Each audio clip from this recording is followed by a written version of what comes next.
برادران ملت اسلامی، السلام علیکم ورحمۃ اللہ وبرکاتہ۔ الحمد للہ الحنان المنان الذي خلق الانسان وعلمه البيان، والصلاة والسلام على رسوله سید الانس والجان وعلى آلہ واصحابہ ذوی الخیر والاحسان، اما بعد، فاعوذ باللہ من الشیطان الرجیم، بسم اللہ الرحمن الرحیم۔ وَأَمَّا بِنِعْمَةِ رَبِّكَ فَحَدِّثْ، صدق اللہ مولانا العظیم۔ بارگاہ رسالت معاب صلی اللہ علیہ وسلم میں درود پاک کا ہدیہ پیش کریں۔ اللہم صلی علی سیدنا و مولانا محمد معدن الجود والکرم وآلہ واصحابہ الکرام وابنہ الکریم وبارک وسلم صلاة دائمة سرمدا ابدا۔ قرآن عظیم میں اللہ رب العزت ارشاد فرماتا ہے، وَقَلِيلٌ مِّنْ عِبَادِيَ الشَّكُورُ، میرے بندوں میں شکر کرنے والے بہت کم ہیں۔ اور یہ بات صحیح ہے کہ بندے پر بے شمار نعمتیں اللہ تعالیٰ عطا کیا ہے، بے شمار ہیں۔ وَإِن تَعُدُّوا نِعْمَةَ اللَّهِ لَا تُحْصُوهَا، اگر تم اللہ کی نعمتوں کو گننا چاہو گے تو شمار نہیں کر سکو گے۔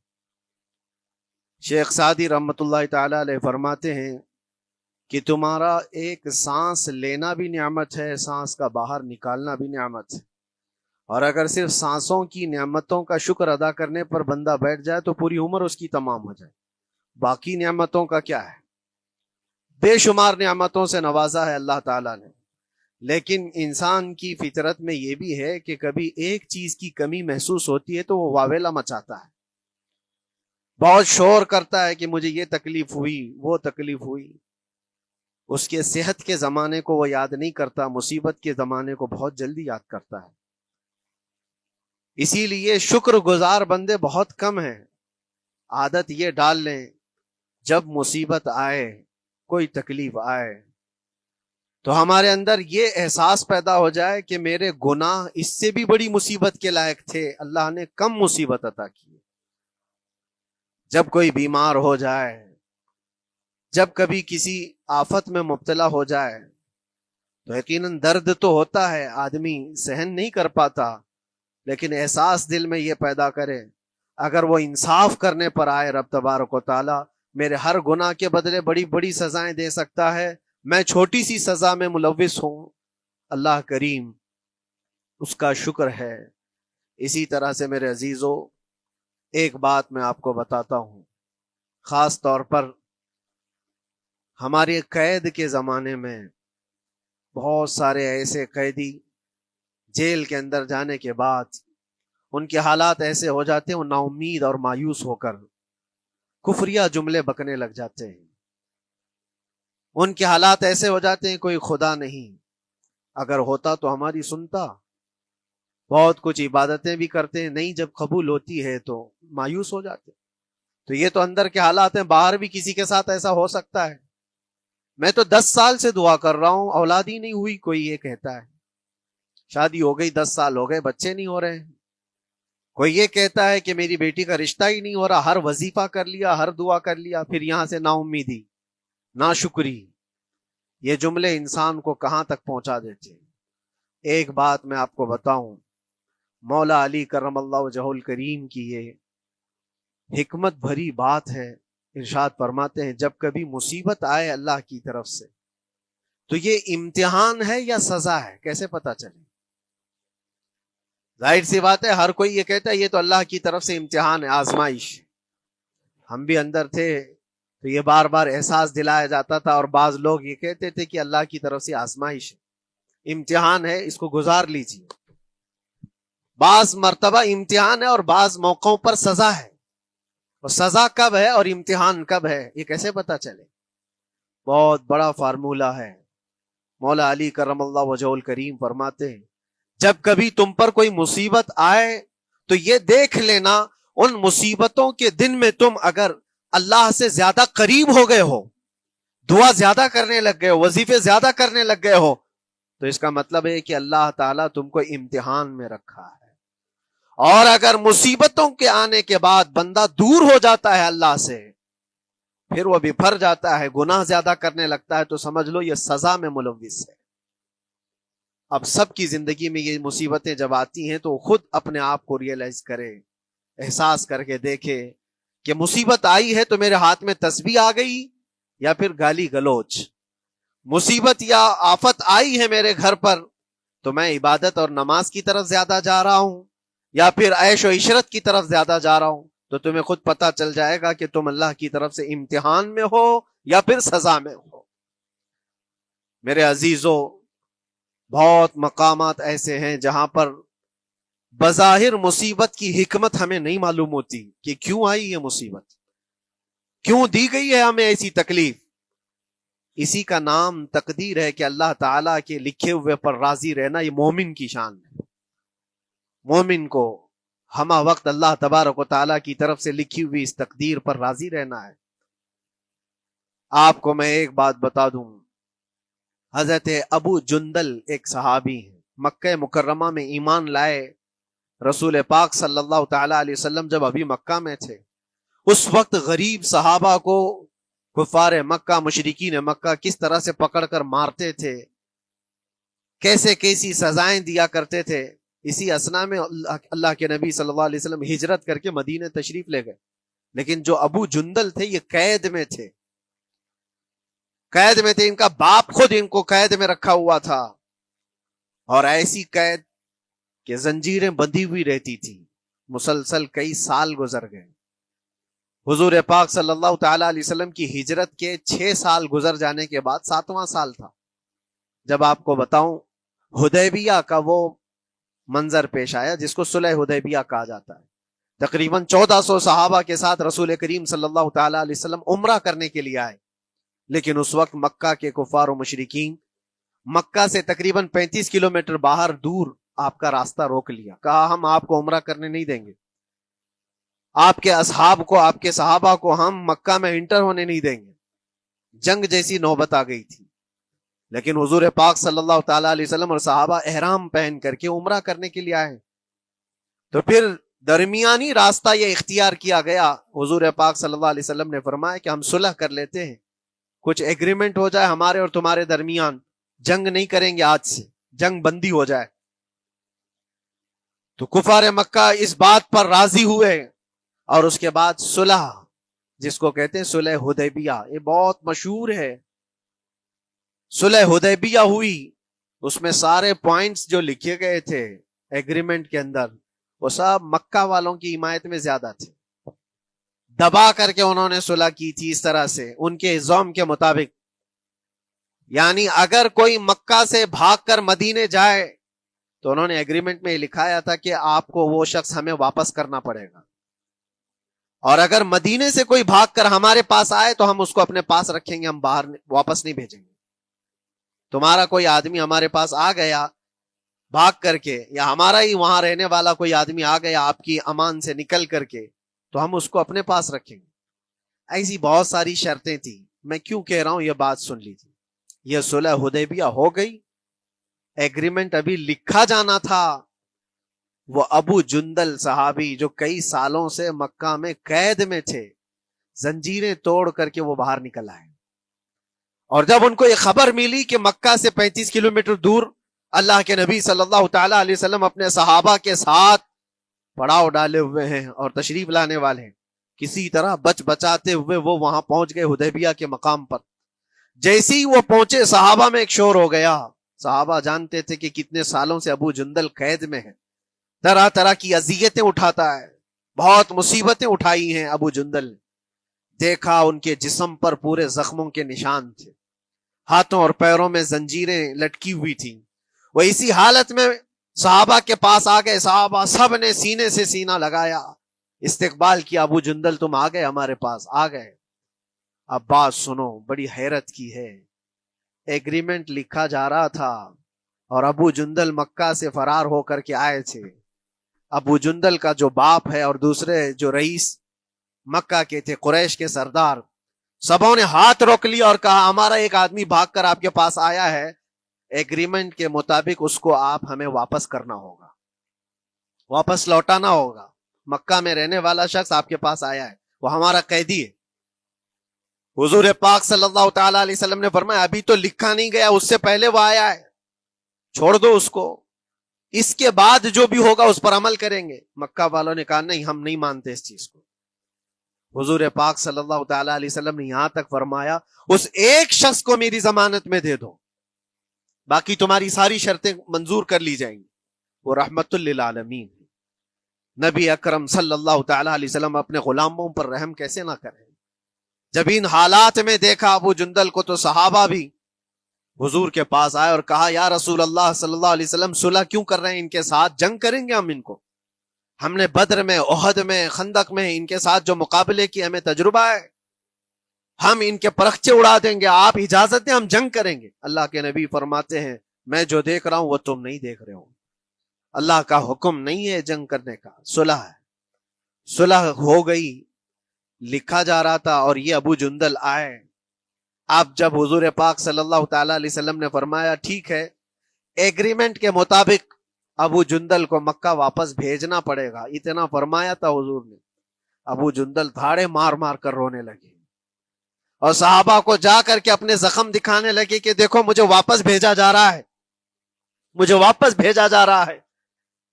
تو صحابہ کے اندر بھی جوش تھا، اپنا آدمی جب کوئی اتنا مظلوم ہو، اتنا مار کھایا ہو، اور پھر واپس انہی ظالموں کے سامنے اس کو بھیجا جانا ہو تو کیا کیفیت ہوگی۔ تو وہ ابو جندل سارے صحابہ کے بیچ میں چھپ چھپاتے ہوئے رو رہے تھے۔ اللہ کے نبی صلی اللہ علیہ وسلم تشریف لائے اور فرمایا ابو جندل میں کہہ رہا ہوں واپس چلے جاؤ، واپس جاؤ، مکہ جاؤ۔ تو انہوں نے کہا یا رسول اللہ صلی اللہ علیہ وسلم ان زخموں کے ساتھ واپس جاؤں؟ اللہ کے نبی صلی اللہ علیہ وسلم نے فرمایا ہاں ابو جندل، اللہ کی مرضی یہی ہے، اور اللہ کا نبی وہی کہتا ہے جو اللہ کی مرضی ہوتی ہے۔ یہ میں کہہ رہا ہوں بظاہر تکلیفوں کی حکمت ہمیں معلوم نہیں ہوتی، لیکن ہمیں عمل کرنا چاہیے۔ نبی پاک صلی اللہ تعالی علیہ وسلم کا جب حکم ہوا، ابو جندل انہی زنجیروں کے ساتھ ان کے باپ کے حوالے کر دیے گئے، وہ گھسیٹتے ہوئے لے جا رہا تھا، گھسیٹتے ہوئے واپس انہی قیدیوں کی طرح لے جا رہا تھا۔ سب کی آنکھوں میں آنسو تھے، لیکن حکمت الہی کیا ہے یہ کون جانتا ہے؟ بظاہر اللہ تبارک و تعالیٰ کی طرف سے یہ دی ہوئی آزمائشیں، یہ تکلیفیں، اس کی حکمت وہ بہتر جانتا ہے۔ جب ابو جندل کو واپس کیا گیا، ایک سوال اٹھتا ہے میرے عزیزو، یہ میں قید کی حالت میں رہ کر کے ایک شخص نے مجھ سے سوال کیا تھا، آپ تو اللہ کے نبی صلی اللہ تعالی علیہ وسلم کی ناموس کی بات کرتے ہو، حضور کی محبت کی بات کرتے ہو، ان کے عشق کی بات کرتے ہو، اور یہ بھی کہتے ہو کہ نبی پاک صلی اللہ تعالی علیہ وسلم دستگیری کرتے ہیں، اپنے غلاموں کی مدد کرتے ہیں، تو اتنے دنوں سے کیا آپ نے حضور کو نہیں پکارا؟ کیا رسول پاک صلی اللہ تعالی علیہ وسلم سے محبت اور عشق کی بات کے بعد آپ نے بھیک نہیں مانگی؟ اس وقت یہ واقعہ یاد آیا، میں تو ابو جندل کے پاؤں کے ناخن کی مٹی کے برابر بھی نہیں۔ وہ صحابی رسول تقریباً ان کے متعلق کہا گیا ہے 6 سے 8 سال تک وہ ان کی قید میں رہے، تو کیا رسول پاک صلی اللہ علیہ وسلم کو خبر نہیں تھی؟ خبر تھی، لیکن ہوتا ایسا ہے کہ جو جتنی محبت کرتا ہے اتنے ہی امتحانوں سے گزارا بھی جاتا ہے، اس کو امتحان دینے پڑتے ہیں۔ اسی لیے بار بار میں یہ بات کہتا ہوں، حضور پاک صلی اللہ تعالی علیہ وسلم کی ناموس کی بات کرنا، عظمت رسالت کی بات کرنا، یہ حلوے پراٹھے کھانے کا نام نہیں ہے، یہ شہادت گہے الفت میں ہے قدم رکھنا۔ لوگ آسان سمجھتے ہیں مسلمان ہونا، حضور پاک صلی اللہ تعالی علیہ وسلم کی شریعت طاہرہ کو بچانے کے لیے ہی تو، حضور کی ناموس کی حفاظت کے لیے ہی تو مولا امام حسین نے اپنی گردن دے دی، اپنے بچوں کی قربانی دے دی، اپنا عیش آرام سب تیاگ دیا۔ یہ ساری قربانیوں کے بعد ہی اس امتحان سے بندہ نکلتا ہے۔ وہ امام احمد بن حنبل جن کے سینے میں 5 لاکھ حدیثیں محفوظ تھیں، رسول پاک صلی اللہ علیہ وسلم کی 5 لاکھ حدیثوں کے حافظ، لیکن بغداد کے ظالم حکمرانوں نے ان کو ننگی پیٹھ پر کوڑے مارے ہیں، پہلی مرتبہ 100 کوڑے، دوسری مرتبہ پھر 100 کوڑے، تیسری مرتبہ پھر 100 کوڑے، اتنے میں تو آدمی مر جاتا ہے۔ امام احمد بن حنبل کی پیٹھ جھک گئی تھی۔ میرے عزیزو، یہی ہے جس کو ہم کہہ رہے شہادت گہے الفت میں ہے قدم رکھنا۔ اگر تم سچا ایمان رکھتے ہو تو پھر آزمائش بھی ہوگی، اللہ کریم قرآن میں فرماتا ہے وَلَيَعْلَمَنَّ اللَّهُ الَّذِينَ صَدَقُوا وَلَيَعْلَمَنَّ الْكَاذِبِينَ، اللہ تبارک و تعالیٰ ضرور آزمائے گا سچا کون ہے اور جھوٹا کون ہے۔ مصیبتیں آئیں گی، آندھیاں آئیں گی، لیکن جمے رہو، ڈٹے رہو، اللہ رب العزت سے کبھی بھی اپنا رشتہ نہ توڑو، اور جو تمہارے اندر ایمان ہے، توکل اور یقین ہے، ذرا برابر بھی فرق آنے نہ پائے۔ آج نہیں قبول ہوئی کل ہوگی، کل نہیں قبول ہوئی پرسوں ہوگی، کبھی نہ کبھی تو دعا قبول ہوگی۔ دنیا داروں کے دروازے کھٹکھٹاتے ہیں تو ایک نہ ایک دن دروازہ کھلتا ہے، وہ ارحم الراحمین ہے، وہ ارحم الراحمین ہے، دروازے کھولتا ہے، لیکن وہ بہتر جانتا ہے کس وقت دروازہ کھلنا چاہیے۔ ہم اپنی مرضی کے مطابق رب کو نہیں چلا سکتے، مولا تعالیٰ جیسا چاہے ہمیں ویسا چلنا چاہیے۔ ایک بات اور میں بتا دوں سید، یہ تو دوسرے لوگوں کی بات ہے جس میں ہمارے قصور ہیں، ہمارے جرم ہیں، ہمارے گناہ ہیں، جس کی وجہ سے مصیبتیں آئیں گی، لیکن اللہ کے نبی کا کوئی گناہ نہیں ہوتا۔ جو نبی ہوتے ہیں وہ معصوم ہوتے ہیں۔ سیدنا یوسف علیہ الصلوۃ والتسلیم اللہ کے نبی، اللہ کے نبی ابراہیم علیہ السلام کے بیٹے اسحاق علیہ السلام، اسحاق علیہ السلام کے بیٹے یعقوب علیہ السلام، یعقوب علیہ السلام کے بیٹے یوسف علیہ السلام، جن کی نسل میں انبیاء کرام، جو پورا خاندان نبوت کا ہے، وہ یوسف علیہ السلام کن کن مقامات سے گزارے گئے۔ پہلے بھائیوں نے کنویں میں پھینک دیا، اور اس کے بعد اس زہریلے کنویں سے وہ نکالے گئے۔ جنگل میں کوئی نہیں تھا جب ان کے بھائیوں نے کنویں میں پھینکا تھا۔ اس وقت ایک قافلہ جا رہا تھا، انہوں نے ڈول ڈال کر کے نکال لیا اور پھر لے کر کے گئے۔ یہاں سے کنویں سے تو نکالے، لیکن آگے کی زندگی کیا ہے؟ مصر کے بازار میں لے جا کر قافلے والوں نے بیچ دیا۔ یوسف علیہ السلام پھر خریدے گئے، کس کے ہاں؟ عزیز مصر، بادشاہ مصر کے گھر میں، اور وہاں پر زلیخا آپ پر فدا ہوئی، پھر آپ پر الزام بھی لگایا گیا، اور اس الزام کی بنیاد پر آپ کو جیل بھیجا گیا۔ اللہ کے نبی کے دامن پر پیوند تو ہو سکتا ہے، دھبا نہیں ہوتا۔ کسی گناہ کا تصور بھی وہ نہیں کرتے، وہ معصوم ہوتے ہیں، لیکن بغیر کسی قصور کے، بغیر کسی جرم کے آپ کو جیل بھیجا گیا۔ یوسف علیہ الصلوۃ والتسلیم جیل جب گئے، وہ نبی ہو کر کے، اور اس کے بعد دن کٹتے رہے۔ دن کیسے؟ ہفتے، ہفتے کیا مہینے، مہینے کیا سال۔ یوسف علیہ الصلوۃ والتسلیم کے 7 سال گزر گئے۔ جب کبھی کسی انوسنٹ کو، بے قصور آدمی کو تکلیف دی جاتی ہے تو اس کو احساس زیادہ ہوتا ہے، اور جرم کی وجہ سے جب کوئی تکلیف میں آتا ہے تو کمپرومائز کر لیتا ہے، میں ایسا غلطی کیا تھا، مجھے یہ جھیلنا پڑ رہا ہے۔ لیکن جس کا جرم ہی نہیں، نہ کردہ گناہ کی سزا جب دی جاتی ہے، بندہ بہت بکھر جاتا ہے، ٹوٹ جاتا ہے۔ لیکن وہ اللہ کے نبی تھے، توکل کیسا تھا، یقین کیسا تھا، صبر کے ساتھ نکالے۔ لیکن ایک بہت پیاری بات ہمیں ملتی ہے میرے عزیزوں، وہاں قیدی اور بھی تھے، اور یوسف علیہ السلام کو اللہ تعالیٰ نے ایک معجزہ عطا کیا تھا۔ وہ خوابوں کی تعبیر سچی سچی بتاتے تھے۔ خواب کی تعبیر ہوا کرتی ہے، جو بھی خواب دیکھتا آدمی اس میں اشارہ ہوتا ہے اللہ کی طرف سے۔ تو 2 قیدیوں نے خواب دیکھا تھا، یہ قرآن پاک کے سورہ یوسف میں پورا موجود ہے، 12ویں پارے میں۔ 2 قیدیوں نے خواب دیکھا، اپنا اپنا خواب انہوں نے بیان کیا یوسف علیہ السلام کو۔ ایک قیدی نے دیکھا کہ وہ سر پر روٹیاں رکھ کر کے لے جا رہا ہے اور پرندے نوچ نوچ کر کھا رہے ہیں۔ دوسرے نے دیکھا کہ وہ انگوروں کو نچوڑ کر کے اس کے رس پی رہا ہے۔ تو انہوں نے بتایا یوسف علیہ السلام کے پاس، ایسا ایسا ہم نے خواب دیکھا ہے، اس کی تعبیر کیا ہو سکتی ہے؟ سیدنا یوسف علیہ السلام فرماتے ہیں، میں دونوں کے خواب کی تعبیر بتاؤں گا، لیکن اس میں سے ایک بندہ، اس سے آپ نے کہا تو وعدہ کر کے میرا بھی کام کرے گا، میرا بھی ایک کام ہے تو کرے گا۔ 7 سال گزر گئے تھے، جو بادشاہ مصر تھا وہ بھی بدل چکا تھا، جس نے قید میں ڈالا تھا وہ ختم ہو گیا، دوسرا آیا، تیسرا آیا، جو بھی آیا، لیکن حکومت بدلی ہوئی تھی۔ تو خواب کی تعبیر بتانے سے پہلے ایک قیدی سے یوسف علیہ السلام نے کہا کہ میرا کام تو کرے گا؟ اس نے کہا ہاں، آپ جو کہیں گے میں کروں گا۔ تو سنو، تعبیر یہ ہے، جس کے سر پر روٹیاں رکھی ہوئی اور کوے کھا رہے تھے یا پرندے کھا رہے تھے، اس کی تعبیر یہ ہے کہ عنقریب تجھ کو موت کی سزا سنائی جائے گی۔ وہ غمگین تھا۔ دوسرے سے کہا تو انگور کے رس نچوڑ کر پی رہا تھا، تیرے خواب کی تعبیر یہ ہے کہ عنقریب تجھ کو رہا کر دیا جائے گا، تو آزاد ہوگا، اور تجھ سے ہی میرا کام یہ ہے کہ آزاد ہو کر جائے گا تو تم موجودہ وقت کے جو بادشاہ ہے شاید اس کی فوج میں شامل ہو جائے یا اس کے سپاہیوں میں وزیروں میں، تو میری یہ بات اس تک پہنچا دینا، پچھلے 7 سالوں سے بے گناہ بے قصور ایک قیدی اندر ہے، اس کو آزاد کر دیا جائے، اس کو آزاد کر دیا جائے۔ اس نے کہا بالکل، اگر میں چھوٹا تو آپ کا ایک کام ضرور کروں گا۔ سنیے بات، چند دن نہیں گزرے تھے کہ اس ایک قیدی کو موت کی سزا ہو گئی، اس کو موت کی سزا سنائی گئی اور پھانسی ہو گئی۔ دوسرا یہ جو قیدی جس کو آپ نے رہائی کی خوشخبری دی تھی، اس کی بھی رہائی کی خوشخبری آ گئی، وہ آزاد ہو گیا۔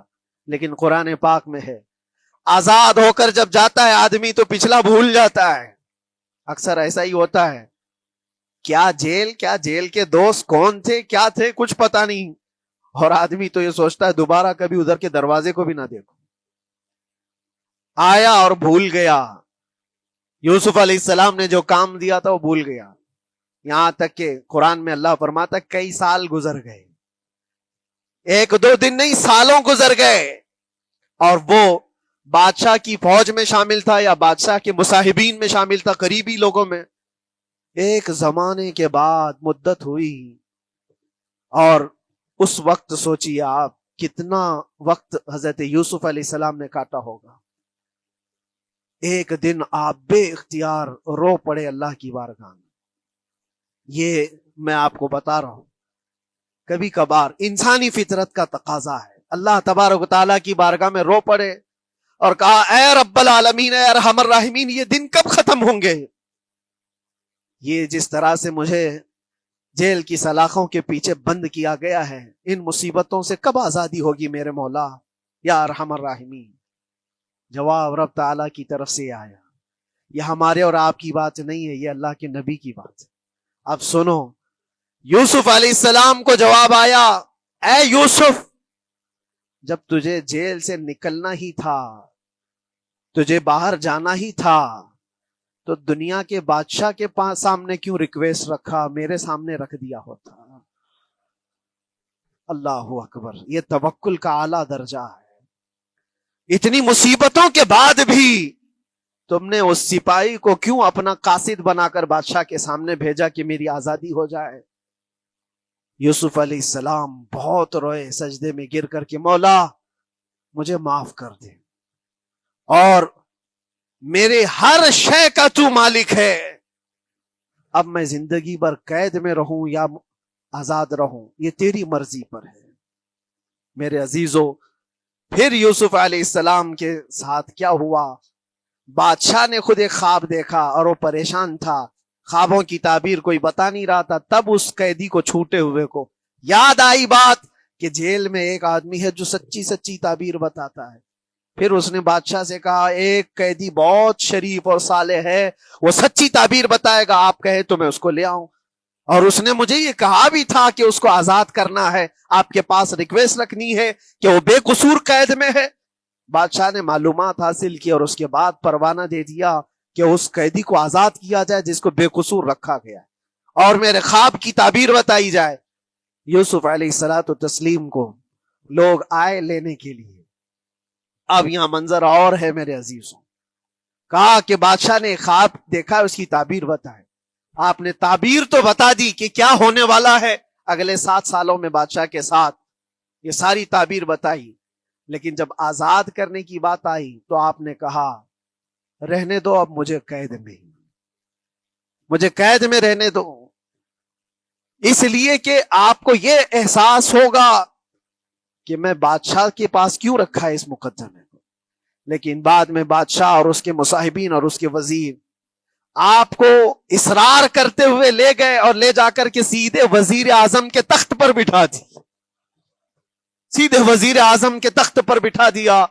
پھر رب تبارک و تعالیٰ نے فرمایا اے یوسف، جب تک ہم چاہیں تب اندر رہے گا آدمی، اور جب ہم چاہ لیں باہر تو پھر اپنی مرضی سے کوئی اندر بھی نہیں رہ سکتا۔ حقیقت ہے میرے عزیزو، جب مصیبتوں کے ختم ہونے کا وقت آئے پھر پوری دنیا کھڑی ہو کر کے بھی تم کو مصیبت نہیں دے سکتی۔ تکلیف نہیں دے سکتی. اور رب تبارک و تعالیٰ نے فرمایا وَإِن يَمْسَسْكَ اللَّهُ بِضُرٍّ فَلَا كَاشِفَ لَهُ، اگر تم کو اللہ کی طرف سے کوئی مصیبت آئے تو کوئی اس کو ہٹانے والا نہیں ہے.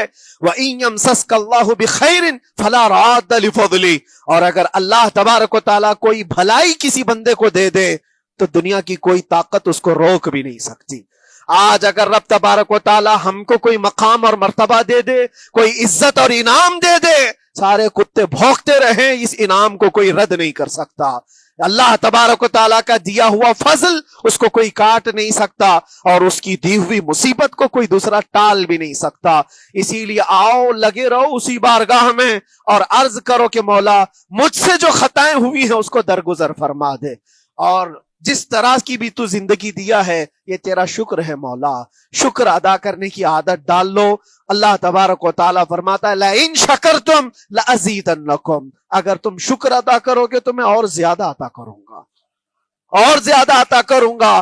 آج اگر تھوڑی سی مصیبت ہے تو شکر ادا کرو کہ مولا بڑی مصیبت تو نہیں آئی ہے، یہ بھی تیرا کرم ہے، تیرا احسان ہے. مصیبت زدہ لوگوں کو دیکھتا ہوں تو پھر میں یہ کہتا ہوں ہاتھ بھی سلامت ہے، پیر بھی سلامت ہے، آنکھ بھی سلامت ہے، زبان بھی سلامت ہے، دماغ بھی چل رہا ہے. کیا یہ شکر کرنے کا موقع نہیں ہے؟ یہ شکر کرنے کا مقام نہیں ہے؟ آؤ ہر دن اللہ کا شکر ادا کرو، شکایتیں کم کرو. اللہ تبارک و تعالیٰ کو یہ زندگی پسند ہے. وآخر دعوانا ان الحمد للہ رب العالمین. السلام علیکم.